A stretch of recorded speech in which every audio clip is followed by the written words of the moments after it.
오늘 우리에게 주시는 하나님의 말씀은 사도행전 2장 43절에서 47절까지의 말씀입니다. 사도행전 2장 43절에서 47절까지의 말씀입니다. 제가 가진 성경책 신약성경 190쪽에 있습니다. 봉독하겠습니다. 사람마다 두려워하는데 사도들로 말미암아 기사와 표적이 많이 나타나니 믿는 사람이 다 함께 있어 모든 물건을 서로 통용하고 또 재산과 소유를 팔아 각 사람의 필요를 따라 나눠주며 날마다 마음을 같이하여 성전에 모이기를 힘쓰고 집에서 떡을 떼며 기쁨과 순전한 마음으로 음식을 먹고 하나님을 찬미하며 또 온 백성에게 칭송을 받으니 주께서 구원받는 사람을 날마다 더하게 하시니라. 아멘. 아멘. 하나님 말씀 함께 제목 읽습니다. 시작. 여러분은 행복하십니까?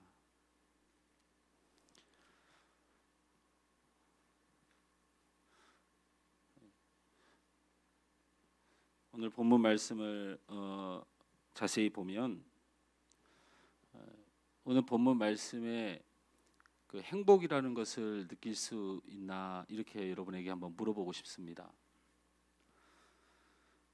오늘 말씀을 가만히 정말 깊이 그리고 그 예수님이 떠나시고 나서 아직 세상 가운데로 나오지 못한 하나님의 사람들, 예수님의 사람들이 오늘 이렇게 살았다는 것인데 지금 살고 있는 이렇게 표현되어져 있는 성경의 말씀을 보면서 정말 이들이 우리가 생각하는 그런 행복을 가지고 있었을까라는 생각을 해봅니다. 왜 그러냐면 마치 오늘 성경의 본문이 굉장히 이상적인 교회형 신앙의 모습, 믿음의 사람의 모습인 양 우리에게 많이 소개됩니다. 서로 기도하기를 힘쓰고 서로의 물건을 통용하고 자신의 재산을 팔아서 각 사람의 필요에 따라 나눠주고 날마다 마음을 같이하여 모이기를 힘쓰고 떡을 떼고 기쁨과 순전한 마음으로 음식을 먹고 하나님을 찬미하니 온 백성이 칭송하고 날마다 구원의 사람을 더하시더라. 아주 전형적인 이상적인 그리고 굉장히 성도로서의 교회로서의 굉장히 모범과 표본을 보이는 그런 말씀이기 때문에 이 말씀을 보고서 여러분이 이 사람들이 행복하다고 말할 수 있어야 되는데 사실 곰곰이 생각해 보면 이 사람들이 행복한 모습일까 물어보고 싶다는 거예요.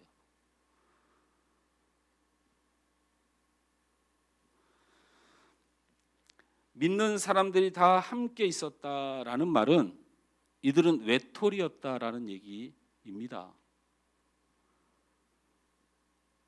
대부분이 예수를 믿지 않고 더더구나 예수님이 십자가에 죽으시고 그 예수님을 핍박하던 세상에 살고 있는 사람들이에요. 그러니까 이 사람들이 믿는 사람들이 다 함께 있어라는 말은 이들은 세상 가운데 굉장히 외톨이였다라는. 여러분 외톨이로 살고 있습니까?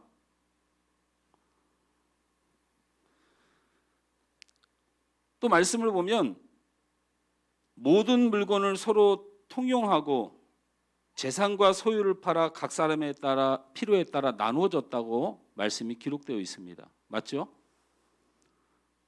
이게 굉장히 행복한 모습일까라는 생각을 해본다는 거예요.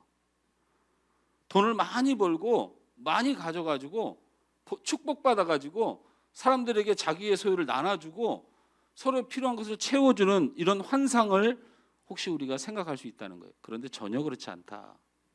너무 없어서. 그리고 지금 내가 있는 가진 재산도 사실 내가 지금 교회 밖으로 나가면 죽으니까 아무 필요가 없는 거예요. 재산도 나에게 필요가 없는 상황. 그리고 너무 없어서 벌어진 일이에요. 그러니 우리가 잘못 생각하면 우리가 가진 재산을 가지고 사람들 나눠줘야 된다. 어떤 구제 정신이 여기서 드러난다고 이야기할 수 있겠지만 이것은 전혀 구제 정신이 아니다라는 거예요.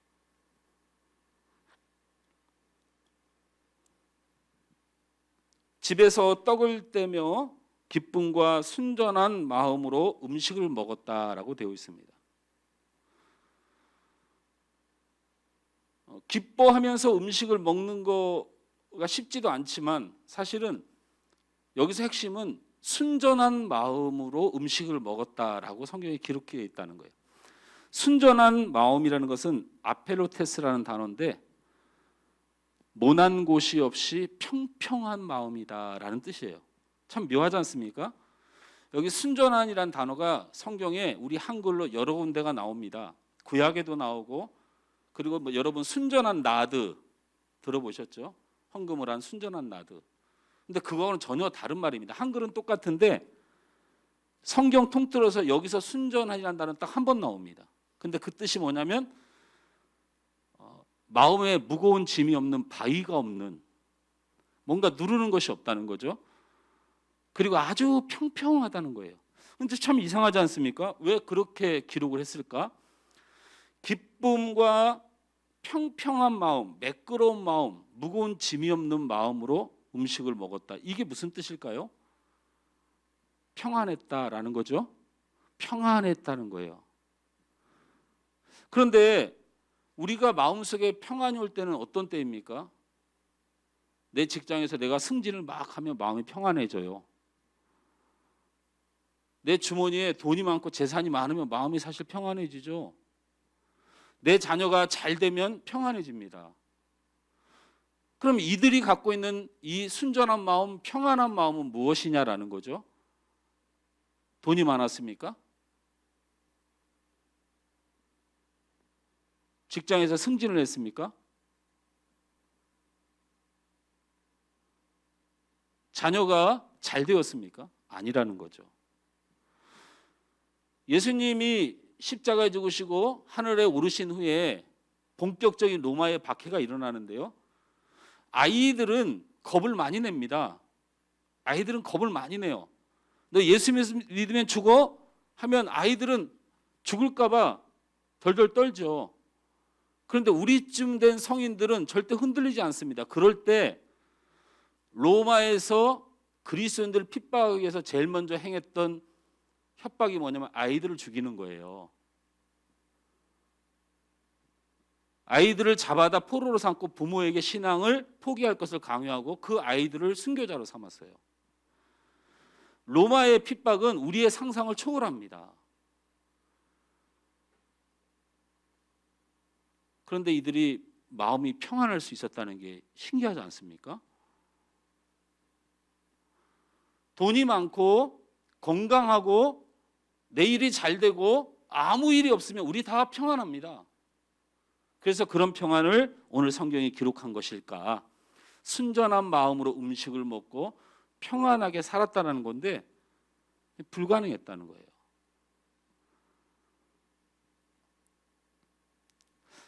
이 모습이 행복의 모습일까? 왠지 짠해 보이고 왠지 안타까워 보이고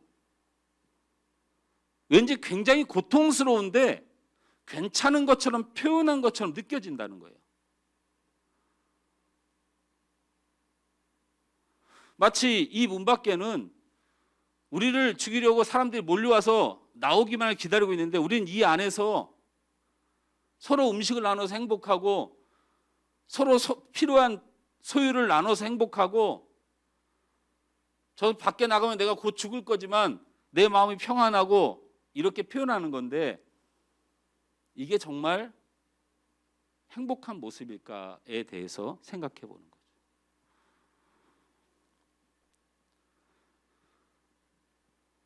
왠지 행복하지 않은 상황을 오히려 나열해 놓은 것 같은 느낌이 들어요. 여러분은 어떤지 모르겠습니다.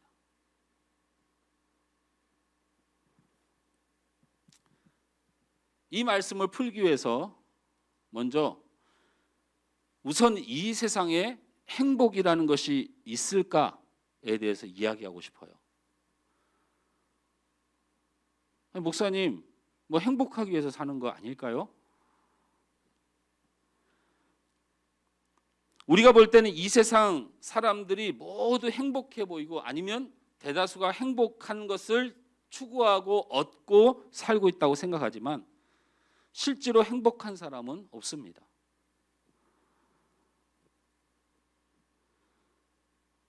그 이유를 일일이 설명하지 않아도 어떤 한 분야라도 영원히 내게 행복을 주는 것은 없다는 거예요.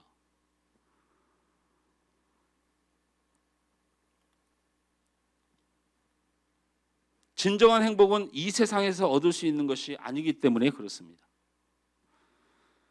구약에서 대표적으로 모든 것을 가졌다고 평가되는 솔로몬 왕은 그의 모든 인생과 삶을 돌아보면서 헛되고 헛되니 헛되고 헛되도다라는 결론을 지었어요. 왜 제가 굳이 여러분이 흔하게 아는 솔로몬이라는 사람을 내세웁니까?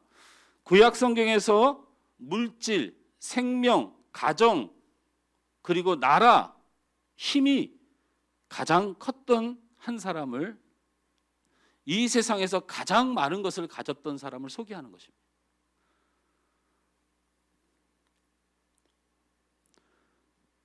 철학자 중에 아주 유명한 괴테는 세상 사람들은 나보고 행운아라고 말하는데 사실 내 평생을 살아온 동안 내가 행복하다고 느껴본 적이 단 한 번도 없다라고 고백했어요.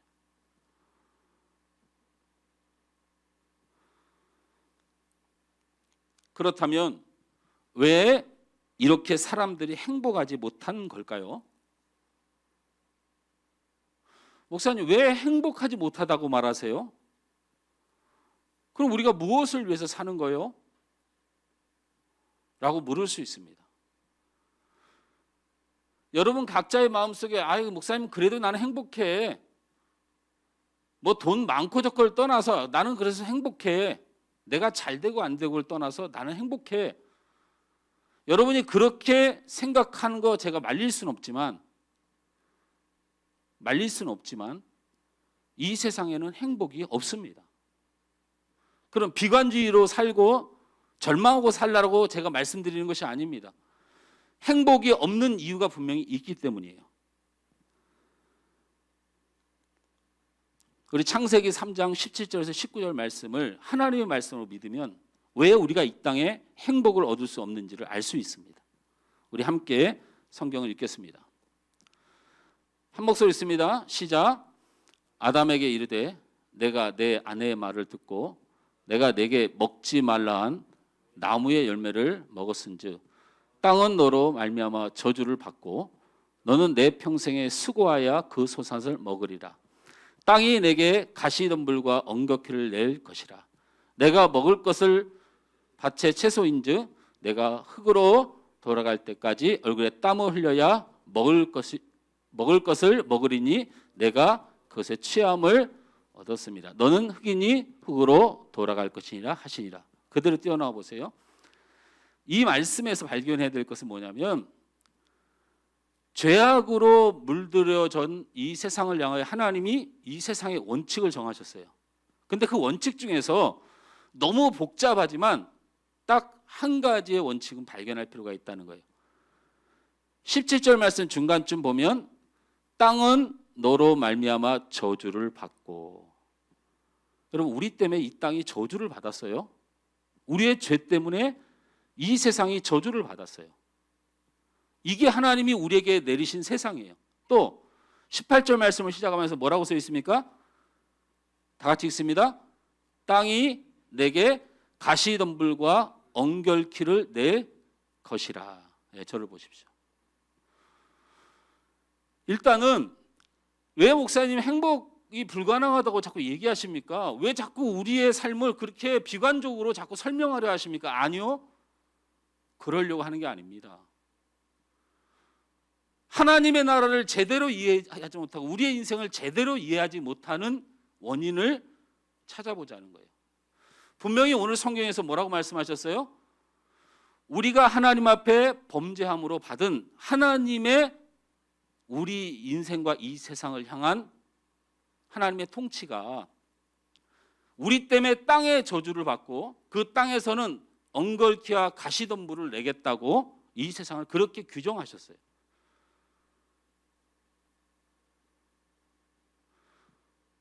여러분, 살아가면서 우리의 삶에 가시덤불과 엉겅퀴를 만나는 게 당연한 것이고 그게 우리의 삶을 지배해요. 왜냐하면 이 땅은 죄로 인하여 저주를 받은 땅이에요.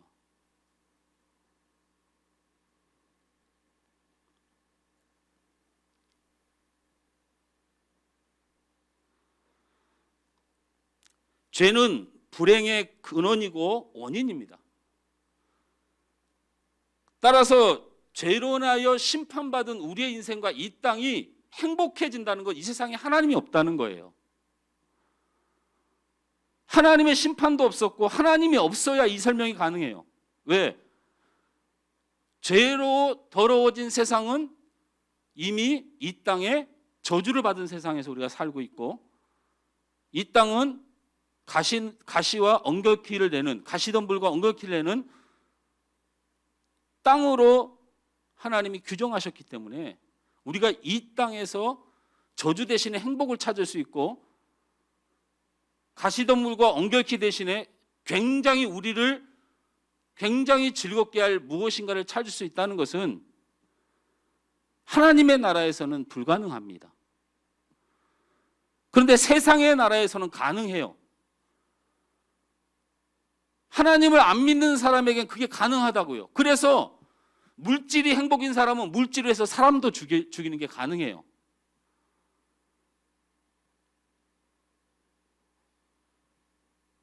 건강이 행복인 사람은 조금만 아프면 절망이 오는 게 그게 가능해요. 그러나 하나님의 나라에서 사는 사람은 이 땅 때문에, 이 땅에 사는 삶 때문에 쓰러지거나 넘어지지 않아요. 왜냐하면 하나님의 나라는, 하나님이 통치하는 땅은 그런 행복을 우리에게 주기로 작정된 적이 없기 때문에.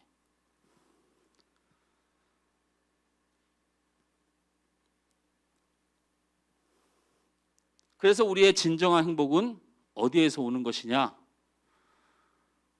하나님이 이 땅에, 우리 인간이 살아가는 이 땅에서 딱 행복을 느낄 수 있는 한 가지 길을 허락하셨어요. 그것이 바로 예수 그리스도를 믿는 믿음 안에서 사는 삶이 행복이에요. 할렐루야. 제가 예수를 설득하고 싶은 생각, 여러분에게 예수를 잘 믿으라고 강요하고 싶은 생각은 조금도 없습니다. 최소한 성경을 보고 하나님의 말씀과 하나님의 통치, 그분이 하나님이라고 믿는 사람이라면 이 진리를 깨달아야 돼요. 땅으로부터, 세상으로부터 행복을 준 적이 없는 하나님, 오직 우리가 행복할 수 있는 길을 정하셨는데 그것은 바로 예수 그리스도를 믿는 믿음 안에 사는 삶이 우리에게 유일한 행복입니다. 예수님을 통해서 내가 무엇을 얻을 수 있는데요? 예수님을 통해서 무엇을 가질 수 있는데요? 예수 믿으면 제가 돈을 많이 버나요? 예수 믿으면 내가 그러면 오래 사나요? 아니요.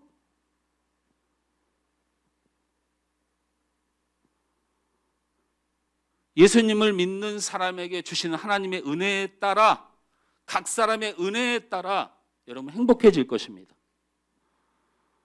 그게 질병을 고쳐주는 것이도 있어요. 그러나 예수 이름을 전하다가 순교하는 경우도 생겨요. 똑같은 목숨이라도 상황은 다르지만 행복은 잃지 않는단 말이죠. 예수 잘 믿다가 돈을 많이 버는 것도 인정합니다. 근데 예수 잘 믿다가 직장에서 잃는 직장을 잃는 상황도 생기는 것도 인정합니다. 똑같은 직장이지만 때로는 남들이 보기에는 대단한 것처럼, 때로는 남들이 보기에 절망적인 것처럼 보이지만 그들이 예수 믿는 사람은 같은 행복을 지니는 사람들이다. 우리의 인생은 오직 예수 그리스도 안에서만 가능하다고 말씀드리는 것입니다. 목사님, 그러면 갑자기 논리적으로 잘 나가시다가 아니 우리가 죄를 지어서 하나님께서 이 땅에 저주를 내리셨고 이 땅은 가시덤불과 엉겅퀴만 내서 땅에서 얻을 것이 없다면서 갑자기 예수 믿으면 행복하다는 건 주입식 아닙니까? 주입식 아닙니다. 제가 다시 말씀드리지만 땅이 저주를 왜 받았습니까? 땅이 저주를 왜 받았습니까? 왜 땅이 가시덤불과 엉겅퀴를 내게 되었습니까? 그것은 바로 우리의 죄 때문입니다. 우리의 죄 때문에 생긴 일이에요. 여러분에게 여쭤봅니다. 우리의 죄는 누구를 통하여 속함을 받을 수 있습니까? 그렇습니다. 예수 그리스도를 통하여 우리의 죄가 속함을 받을 수 있기 때문입니다. 저주받은 땅, 가시와 엉겅퀴를 내는 땅이 죄 때문인데 이 죄의 문제를 해결할 수 있는 유일한 분이 바로 예수 그리스도이십니다. 예수님은 그리스도시요 살아계신 하나님의 아들로서 육신을 입고 이 세상에 오셔서 십자가에 못 박혀 죽으심으로 우리의 모든 죄를 대속해 주셨기 때문입니다. 그러므로 예수를 믿고 영접한 사람은 모든 죄에서 해방되고 진정한 행복을 누릴 수가 있습니다. 할렐루야. 로마서 8장 1절에서 2절 말씀을 보면 그러므로 이제 그리스도 예수 안에 있는 자에게는 결코 정죄함이 없나니 이는 그리스도 예수 안에 있는 생명의 성령의 법이 죄와 사망의 법에서 너를 해방하였느니라. 할렐루야.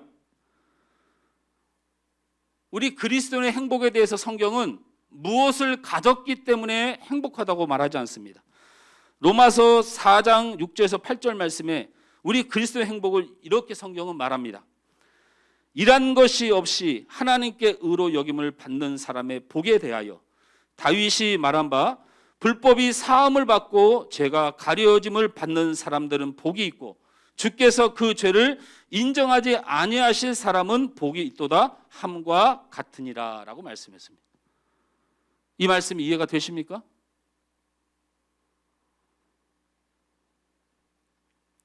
일할 것이 없이 하나님께 의로 여기심을 받은 사람의 복에 대하여 다윗이 말한 바 불법이 사함을 받고 죄가 가려짐을 받는 사람은 복이 있고 주께서 그 죄를 인정하지 아니하실 사람은 복이 있도다 함과 같으니라.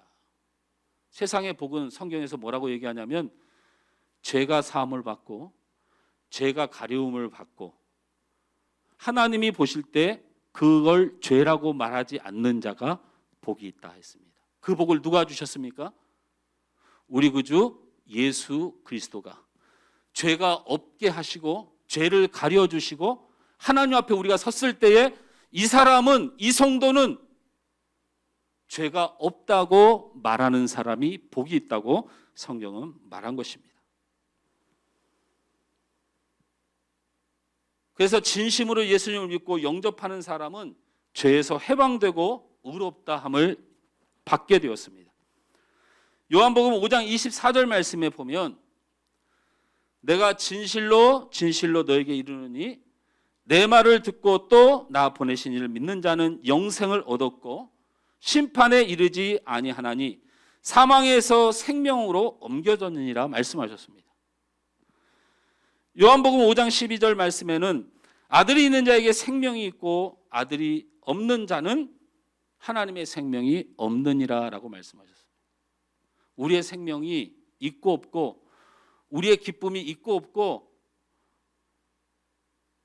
이 모든 것은 바로 하나님의 아들이신 예수가 우리 안에 있고 없고로 결정되어진다. 우리의 행복의 근원이 바로 예수이다라고 말씀을 하고 있는 것입니다. 사랑하는 성도 여러분, 이 시간에 여러분에게 가장 중요한 것은 예수님을 진심으로 믿고 있느냐입니다. 여러분이 사업이 얼마큼 잘 되느냐?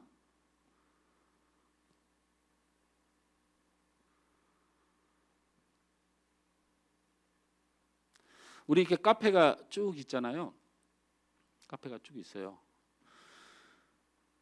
참 재밌어요. 365일 문 안 닫는 카페는 하소 카페밖에 없어요. 저쪽 제일 잘 된다는 그 카페는 확진자가 나와서 문을 닫았다가 다시 열었어요. 또 그게 무서우니까 다 닫았어요. 저희 카페는 문을 계속 열었죠. 잘 된다고 어깨에다 힘주고 아무리 소리쳐봐야 그냥 한 방에 가죠. 그래가지고 다른 카페 다 닫으니까 우리 사모랑 나랑 무슨 생각을 했냐. 야, 우리 카페 이제 논하겠다. 카페 다 닫아서 우리 장사 잘 될까 화이팅 했는데 아침부터 손님이 막 몰려오는 거예요.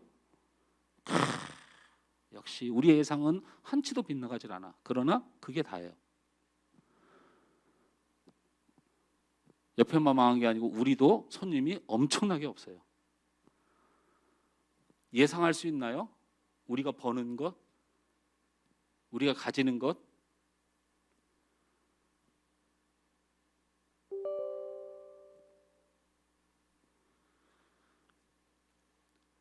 여러분, 우리의 인생에 가장 중요한 건 행복의 근원이신 예수 그리스도를 믿는 믿음입니다.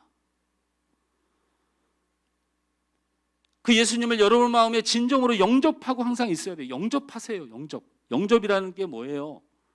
왜 굳이 예수님을 믿는다는 표현을 예수님을 영접한다고 말하나요? 우리 최 장로님 우리 옆집에 사는데 우리 집을 잘 안 오시지만 가끔 올 때가 있어요. 뭐 밖에 프랜카드를 달을 때 우리 집에다 이렇게 끈을 묶어야 된다든지 이럴 때, 그럼 우리 장로님을 영접해야 돼요. 그냥 속옷 차림으로 만날 수 없잖아요.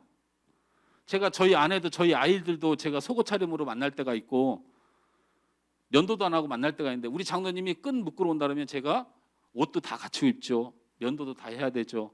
제가 영접하잖아요. 영접은 바로 그런 의미예요. 예수님을 마음에 모신다는 건 내가 힘든 일도 있고 불편한 일도 있고 어려운 일도 있지만 그분을 위해서 마음의 준비를 하는 거예요. 그게 영접하는 자의 마음이에요. 우리가 오늘 예배를 드리면서 예수님을 영접하는 것입니다. 오늘 가정에서 어려움이 있었고 삶에서 어려움이 있고 많은 갈등이 있고 내가 저 사람 보기 싫고 이런 삶이 내 안에 없을 수는 없지만 우리가 예수님을 영접하는 자예요. 잠깐 내려놓고 미움도 내려놓고 아픔도 내려놓고 답답함도 내려놓고 일단 예수님이 오시니까, 일단 예수님께서 내 마음에 오시니까 내려놓는 것, 이게 예배예요. 여러분, 그 예수님께서 살아계신 하나님의 아들인 줄 믿으십니까? 그분이 하나님의 아들이에요. 그 예수님께서 우리를 위하여 십자가에 죽으셔서 우리의 모든 죄를 사하신 구세주인 걸 믿으십니까? 그렇다면 죄로 인하여 이 땅이 저주받았던 것, 죄로 인하여 가시와 엉격혈 됐던 이 땅 여러분 앞에는 없어지는 겁니다. 솟아나는 것마다 하나님의 뜻이 있을 것이고 나타나는 것마다 하나님의 기쁨이 주실 의미가 있을 거예요. 걱정하지 마세요.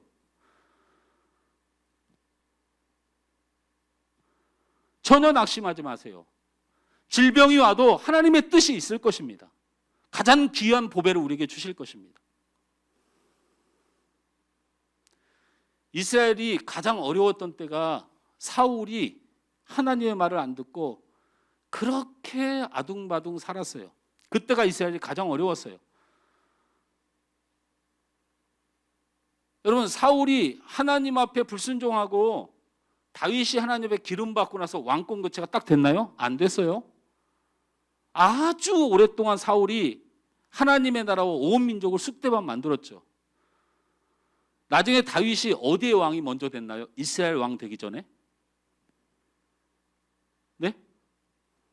다윗이 왕이 이스라엘 왕이 먼저 된 게 아니죠. 그건 아주 나중에 됐어요. 어디의 왕이 먼저 됐어요? 유다의 왕이 먼저 됐죠. 유다 지파 딱 한 지파가 다 있고 함께 했어요. 그리고 나머지 모든 지파와 얼마나 싸웠어요. 이 사울 왕 때문에 지긋지긋했단 말이죠.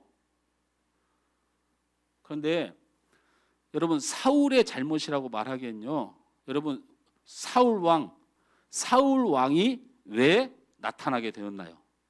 성경에. 우리 전사님 목사고시 시험 볼 때 이거 나와. 왜 사울왕 같이 골치 아픈 인간이 나타나게 됐나요? 사울왕이 나빠서? 아니에요.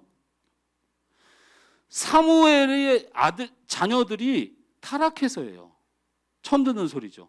아니, 목사님, 엘리 제사장의 자녀 아니에요? 아닙니다.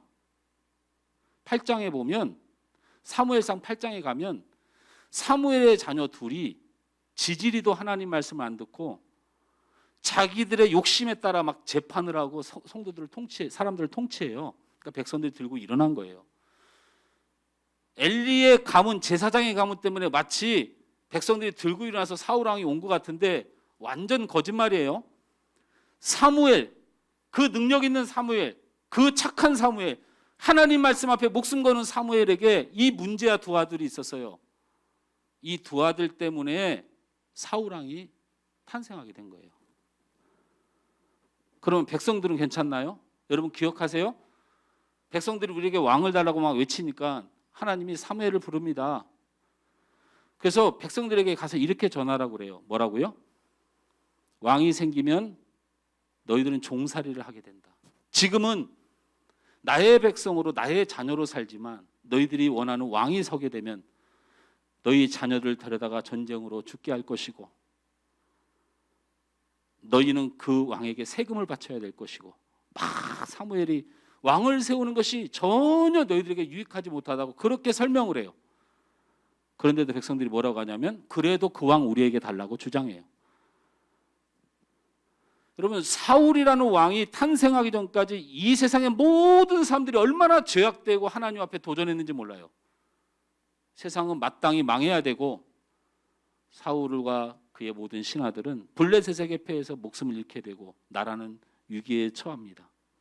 그때 하나님께서 그 이스라엘을 구원하시려고 다윗을 뽑아 두셨어요.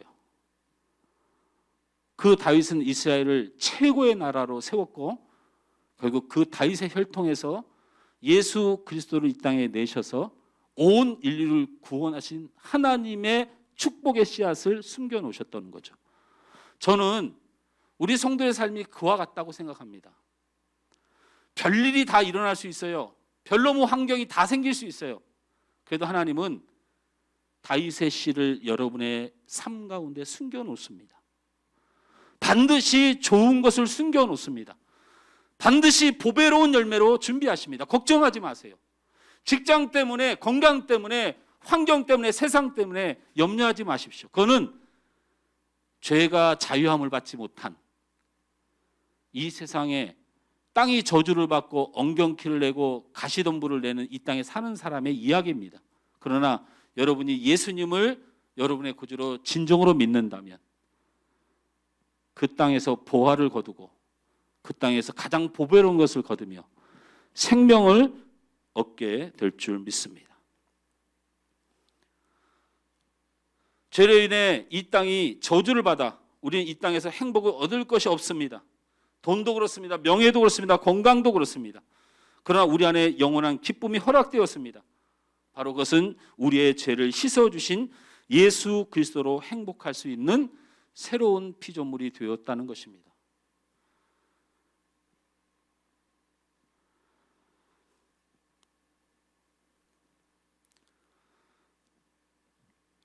영국에 에드워드 모트라는 사람이 있었습니다. 이 사람의 직업은 가구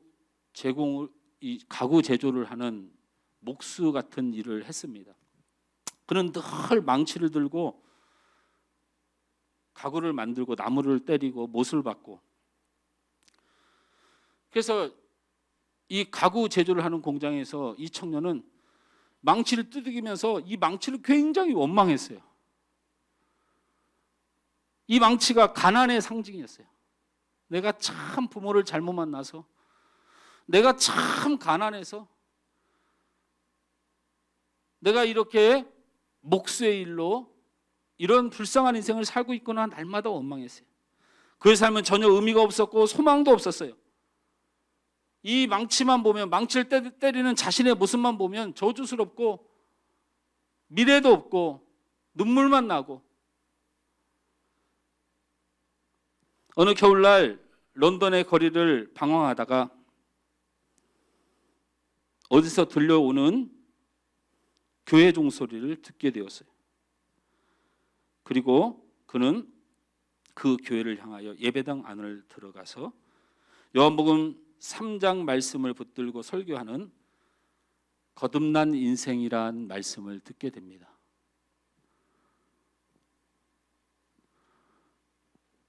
그는 그 안에서 성령의 충만함을 받고 자신의 가난했던 망치, 자신의 불행의 상징, 부모 잘못 만난 상징, 실력 없고 능력 없는 자신의 모습으로 고통받는 자기의 인생을 바라보면서 낙심했는데, 하나님의 아들 그 예수 그리스도가 나를 가장 사랑하고 누구보다 나를 귀히 여긴다는 그 사랑에 감동되어 예수를 믿게 되었습니다.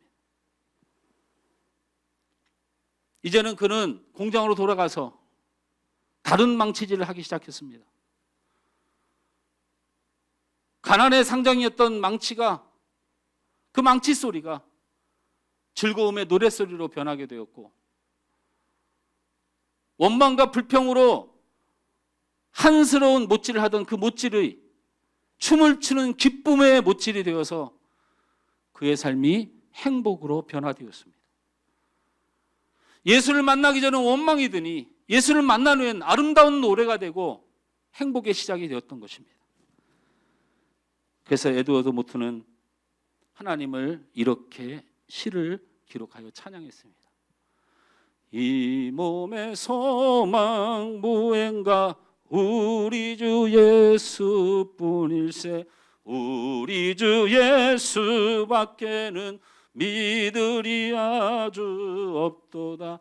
주 나의 반석이시니 그 위에 내가 서리라. 그 위에 내가 서리라. 바로 이 찬송시를 작사하고 곡을 만든, 가구 제조하며 들대던 망치, 원망의 망치, 가난의 상징했던 망치가 예수님을 영접하고 죄와 사망에서 거듭난 구원의 생명의 기쁨을 얻는 순간, 그 망치 소리는 노랫소리가 되고 그 망치는 움직이는 춤을 추는 것 같은 기쁨의 삶이 되고, 원망의 망치가 이제는 하나님의 축복의 삶으로 변화되었다는 것입니다. 사랑하는 성도 여러분, 예수가 우리 기쁨의 시작입니다. 그리고 예수로 인하여 기뻐하는 사람은 이 땅에 하나님의 저주의 원칙이 아닌 축복의 원칙으로 기적을 체험하며 살게 될 줄 믿습니다. 여러분 삶에 기적이 필요하다면 여러분에게 예수가 필요한 것입니다. 답답한 마음과 원망의 마음과 염려되는 마음이 여러분에 가득하다면 여러분 안에 평강의 왕이신 예수님이 필요한 것입니다.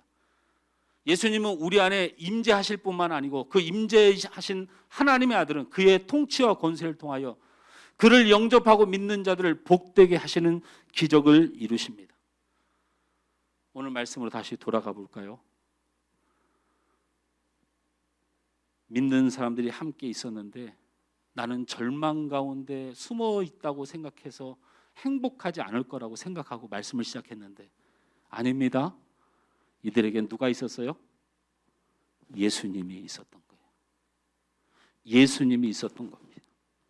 나는 가난해서 먹을 것이 없어서 물건을 서로 통용하고 이제는 이 땅 예수 믿는 것 때문에 죽음을 앞에다 둔 그 인생이 때문에 재산이 필요 없어서 서로 나눠주는 비참한 상황일 거라고 생각했는데 아닙니다. 그들은 가장 부유하신 예수님을 모셨기 때문에 아까운 게 없었던 거예요. 나는 그 사람들이 어떻게 그 핍박과 환난 속에서 기쁨과 평안한 마음으로 밥을 먹을 수 있었을까를 생각해 봤는데 온 세상은 그들을 죽이고 핍박하려 하지만 그들 마음엔 자신들을 위하여 십자가에 죽으신 예수 그리스도가 있었기 때문에 마음이 평안했던 것이에요. 아, 그렇구나. 내가 말씀을 잘못 봤구나. 이들이 모였던 것, 이들이 평안했던 것, 이들이 아까워하지 않고 서로 나누었던 것은 바로 그들 안에 기쁨의 근원 되신 예수가 있었구나.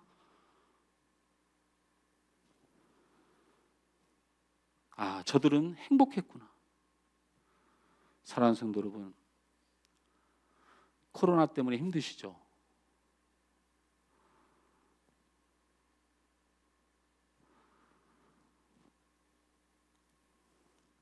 우리 여진 자매하고 우리 영아 자매는 학원을 이제 2주 쉬게 되는데 답이 없어요.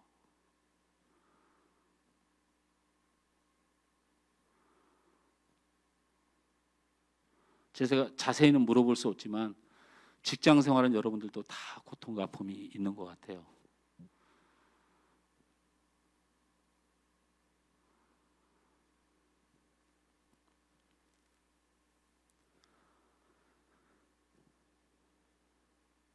말씀을 맺습니다.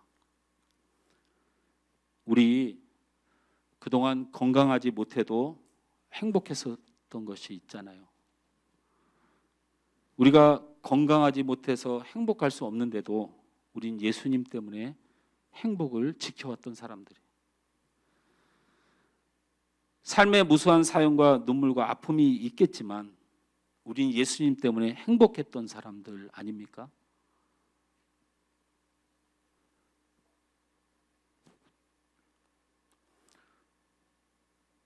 코로나로 인해서 한 번도 걸어보지 못한 길과 우리의 삶을 우리가 살아가고 있습니다. 그래서 힘들고 어렵지만 우리 예수님 어디 안 가셨어요? 혹시 우리가 예수님을 잡지 못하는 인생이 되고 있지 않은지, 예수님을 잃어버린 사람이 아닌지, 우리가 믿음을 놓쳐버리진 않았는지. 마틴 루터가 종교개혁을 하는데 많은 사람들이 루터를 반대하고 심지어는 죽이려 합니다. 그러자 마틴 루터를 사랑하는 친구 멜랑크톤이 괜찮아? 아무 문제 없어? 라고 안부를 묻자 마틴 루터가 이렇게 말을 했습니다. 친구야, 언제 우리 인생에 문제가 없을 때가 있나? 문제가 있는 것이 문제가 아니라 내가 믿음이 없는 것이 문제지. 오직 의인은 믿음으로 말미암아 사는 것입니다. 저는 확신합니다. 우리가 다 잃어도 예수님을 얻으면 우리는 행복할 수 있습니다. 우리가 모든 것을 가졌다 할지라도 예수님을 잃으면 우리는 다 잃는 것입니다. 담대하게 베드로 요한은 그 행복의 물에서 빠져나와서 고통의 세상으로 걸어갈 때 성전 미문에서 날 때부터 걷지 못하는 불쌍한 사람을 만나게 됩니다. 그가 베드로와 요한에게 손을 뻗어